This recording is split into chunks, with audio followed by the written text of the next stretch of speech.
موجودہ دور میں انسان کے پاس جس قدر سہولتیں، نعمتیں، آسائشیں میسر آتی جا رہی ہیں، اسی طرح سے اس کی زندگی میں موجود سکون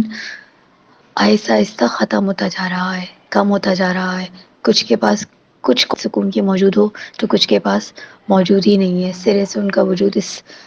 ان کی ان کی پرسنالٹی میں سکون نامی شے کی کوئی جگہ ہی نہیں ہے۔ مطلب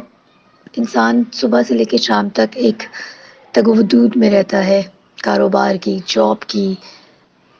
دوسرے روزمرہ کے کام، اور سب کچھ کرنے کے بعد بھی اگر اس کو سکون نصیب نہ ہو، جس کو اطمینان قلب کہا جاتا ہے، جو احساس دلاتا ہے کہ ہاں انسان خود ہے، وہ صرف کام کرنے کی مشین نہیں ہے کہ 24 گھنٹے وہ صرف کام کرنے میں لگا رہے۔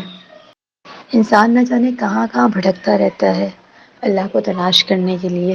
حالانکہ خود اس کا اپنا وجود اس بات کا ثبوت ہے کہ موجود ہے۔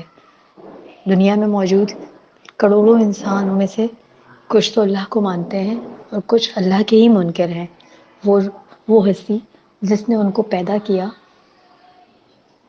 سارے اسباب فراہم کیے زندہ رہنے کے، اور جو زندگی گزارنے کے لیے ضروری ہوتے ہیں سب کچھ فراہم کیا، اس کے باوجود بھی اللہ کے وجود سے ہی انکاری ہوتے ہیں۔ بڑے ہی بد نصیب ہیں، اس کے سوا کیا کہا جا سکتا ہے۔ جیسے انسان کی کچھ بنیادی ضرورتیں ہوتی ہیں کہ اس کے پاس زندہ رہنے کے لیے خوراک ہو، پانی ہو، ہوا ہو،